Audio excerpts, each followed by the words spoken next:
नमस्कार मित्रों, स्वागत है आप सभी का हमारे चैनल ज्योतिष पीयूष में। मैं आचार्य पीयूष वशिष्ठ आपके सामने हूं और हम एक बार फिर से हाजिर हैं साप्ताहिक राशिफल के साथ। इस सप्ताह हम बात करेंगे धनु राशि वाले सभी व्यक्तियों के लिए 23 से 29 तारीख का समय कैसा जाने वाला है। तो एक बार ओवरऑल बात करते हैं। धनु राशि के सभी व्यक्तियों को वर्तमान में शनि की ढैया अभी चल रही है। चतुर्थ भाव में शनिदेव विद्यमान है। चौथे घर में स्थित चंद्रमा इस शनि के फल स्वरूप कहीं ना कहीं आपके कामकाज पर, पिता के स्वास्थ्य पे कुछ नकारात्मक फल देखने को मिलते हैं। सप्तम दृष्टि सीधी दशम भाव पे है। जो भी आपका काम है, जो भी आपका प्रोफेशन है, उसमें कुछ रुकावट अभी आ सकती है। वर्क प्लेस पे कुछ डिस्टर्बेंस क्रिएट हो सकता है। जो आपके बॉस हैं, जो आपके उच्चाधिकारी हैं, उनके साथ में भी किसी तरह के मतभेद आपके अभी सामने आ सकते हैं। कुछ ऐसा हो सकता है, तो विशेष सावधानी आपको बरतनी होगी। शनि की दशम दृष्टि सीधी आपके स्वास्थ्य पे पड़ती है, आपके व्यक्तित्व पे पड़ती है। स्वास्थ्य का विशेष ध्यान रखना। कुछ नई डिजीज सामने आ सकती हैं, कोई पुरानी बीमारियां उभर के सामने आ सकती हैं। विशेष तौर पे इस 2 साल के समय में आपको रीढ़ की हड्डी या नसों से जुड़ी समस्याएं कुछ देखने को मिल सकती हैं। थोड़ा शरीर में आलस्य बढ़ सकता है। इन सब चीज़ों को दूर करने के लिए शनि के उपाय आपको करने होंगे। शनिदेव का फल आपको उससे अच्छा मिलेगा। राहु ग्रह तीसरे घर में विद्यमान है। 18 महीने तक राहु की स्थिति तृतीय भाव में रहती है। ज्योतिष शास्त्र के अनुसार राहु तीसरे घर में राजयोग कारक माने गए हैं। तृतीय भाव में राहु के फलस्वरूप सडन लाभ होता है। प्रॉफिट के नए नए अवसर सामने आते हैं। किस्मत की सहायता से व्यक्ति का कार्य बनता है। मनोबल बढ़ा रहता है। बाहुबल से कार्य होता है। छोटे भाइयों से लाभ होता है। और यदि कोई ऐसा काम आपका है कि इसमें पैसा कुछ अचानक आता है या कुछ गलत तरीके से भी इनकम शामिल है, उस तरह का पैसा भी कुछ अभी आपके सामने आ सकता है। बृहस्पति देवता सप्तम भाव में विराजमान है। जीवन साथी से सहयोग का समय। स्वास्थ्य अच्छा रहेगा। लाभ के भाव पे पंचम दृष्टि के फलस्वरूप जो भी काम आप करते हैं उससे आपको प्रॉफिट मिलेगा अभी। अब बात करते हैं आने वाला सप्ताह आपके लिए कैसा है। तो देखिए, सबसे पहले हम आपको बताना चाहेंगे ये राशिफल आपकी चंद्र राशि पर आधारित है। चंद्र राशि से अर्थ है आपकी जन्म पत्रिका में चंद्रमा जिस राशि में विद्यमान है वही आपकी चंद्र राशि है। यदि आपको अपनी चंद्र राशि नहीं पता है तो आप कमेंट बॉक्स के माध्यम से या व्हाट्सएप के माध्यम से आपका date of birth, time, birth place हमें शेयर कर सकते हैं। हम आपको राशि बता देंगे, आप उसके आधार पर देख सकते हैं। तो आइए बात करते हैं सप्ताह कैसा जाने वाला है। तो सप्ताह की शुरुआत में सबसे पहले छठे भाव में चंद्रमा उच्च राशि में विद्यमान है। 6th हाउस ऋण, रोग, शत्रु, इन सभी चीज़ों का है।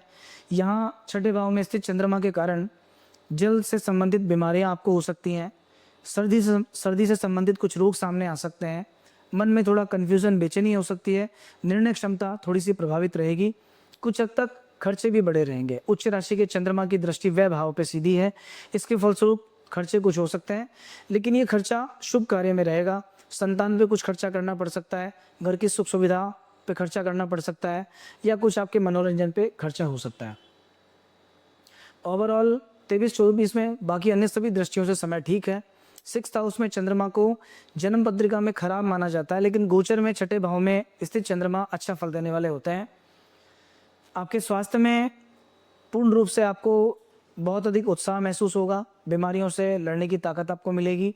पहले के कंपैरिजन में मन में थोड़ा सा उत्साह बढ़ जाएगा, डर खत्म होगा और पूरे तरीके से आप किसी भी कार्य को करने के लिए उत्साह के साथ में शामिल होंगे। अगर आप एक स्टूडेंट हैं तो इस समय आपको कॉम्पिटिटर से विशेष लाभ मिलने वाला है। किसी प्रतिस्पर्धा में विजय प्राप्त होने के योग बनते हैं। पढ़ाई में अच्छा मन लगा रहेगा आपका और आपका फोकस बहुत अच्छा रहेगा। जो मन पहले 2-3 घंटे पढ़ने में नहीं लगता था, हो सकता है इन 2 दिनों में 6-7 घंटे लगातार आपकी पढ़ाई हो जाए। ओवरऑल ये 2 दिन आपके लिए ठीक है। इसके बाद 25-26 तारीख में व्यापार के भाव में चंद्रमा बृहस्पति के साथ गजकेसरी योग का निर्माण कर रहे हैं। गुरु सूर्य से गुरुआदित्य योग बन रहा है। बहुत ही अच्छा समय है। व्यापार की दृष्टि से बहुत अच्छा समय है। जीवन साथी के साथ बहुत अच्छे फल आपको मिलेंगे। किसी प्रकार का कोई मतभेद, कन्फ्यूजन्स, कुछ प्रॉब्लम्स पहले से चलती आ रही हैं, वो सभी कन्फ्यूजन से भी दूर होंगे। मतभेद आपके दूर होंगे। पार्टनर्स के साथ में अगर कोई आपकी अनबन चल रही है या हो सकता है कोई किसी तरह की खींचतान है, तो ये समझ लीजिए कि 2 दिन सुलह करने का समय है। उनके साथ में जो भी वैचारिक मतभेद है आपके, वो मतभेद अभी दूर होंगे। सरकार से लाभ का समय है। आपका कोई ऐसा व्यापार है जिसमें गवर्नमेंट से लाभ मिलता है, सरकार पैसा अगर देती है तो ये बहुत अच्छा समय है गवर्नमेंट से मिलकर कोई काम करने का, उनसे लाभ प्राप्त करने का। जो लोग नौकरी पेशा हैं उनको अपने उच्चाधिकारियों से विशेष सहयोग मिलेगा। आपके जो बॉस हैं वो आपका पूरा सहयोग करेंगे, आपके काम को बहुत सम्मान मिलेगा, एप्रिसिएशन मिलेगा और उस काम की पहचान आगे भी आपको फ़ायदा देगी। इसके बाद बात करें 27 और 28 तारीख की, इन 2 दिनों में अष्टम भाव में चंद्रमा विराजमान रहेंगे। बुध के साथ में चंद्रमा की स्थिति है। अष्टम भाव को त्रिक भाव में शामिल किया गया है और अष्टम भाव में कोई भी शुभ ग्रह बहुत अच्छा नहीं माना गया है। इस समय 2 शुभ ग्रह अष्टम भाव में रहेंगे, जिसके फलस्वरूप बुध बुद्धि के मालिक है, चंद्रमा मन का मालिक है। इस कारण से कहीं ना कहीं आपके मन में बहुत अधिक कन्फ्यूजन्स क्रिएट होने वाले हैं, भ्रम की स्थिति उत्पन्न होगी। अगर आप डिप्रेशन, टेंशन, अनिद्रा इन जैसी बीमारियों से पीड़ित है तो ये बीमारियां इस समय थोड़ा सा बढ़ सकती हैं। सर्दी, जुकाम, कफ के रोग उत्पन्न हो सकते हैं। और अष्टम भाव में स्थित चंद्रमा जल से हानि देता है। किसी पानी वाली जगह पे जाने से पहले बहुत सावधानी बरतें। ये समय घूमने फिरने का नहीं है, घर पे रह के सावधानी बरतने का समय है। किसी प्रकार के वाटर पार्क में जाने का अगर आपका प्लान है तो उसे दूर रखें। बरसात में अगर आप कोई ऐसी पानी वाली जगह पे घूमने जाते हैं तो भी आपको सावधानी बरतने की आवश्यकता है, फिसलने का डर है। सप्ताह का जो अंत है 29 तारीख के दिन, रविवार के दिन, आपका समय बहुत ही अच्छा है। भाग्य का पूरा सपोर्ट मिलेगा। नवम भाव में चंद्रमा की स्थिति है। हालांकि चंद्र केतु मिलकर कुछ प्रॉब्लम भी देंगे, कुछ मानसिक स्ट्रेस देंगे और आपके घर में जो फीमेल्स हैं, स्पेशली आपकी पत्नी हो सकती हैं, बेटी हो सकती है, मदर हो सकती है, उनसे जुड़ी कोई समस्या भी सामने आ सकती है, कोई चिंता आपको हो सकती है। लेकिन भाग्य के सहयोग से काम बनेगा। आर्थिक दृष्टि से समय अच्छा है। कहीं पैसा अटका हुआ है तो पैसा वापस प्राप्त करने का समय है। अगर आपको इन्वेस्टमेंट करना चाहते हैं तो उस इन्वेस्टमेंट का लॉन्ग टाइम में अच्छा फल आपको मिलेगा। इस समय में किस्मत की सहायता से काम बनेंगे और जो स्टूडेंट्स हैं उनको पढ़ाई लिखाई में मन रहेगा। अगर कोई एग्जाम आप देने वाले हैं तो बहुत अच्छा परफॉर्मेंस आपका जाएगा। अगर कोई रिजल्ट का वेट कर रहे हैं तो रिजल्ट बहुत अच्छा आएगा।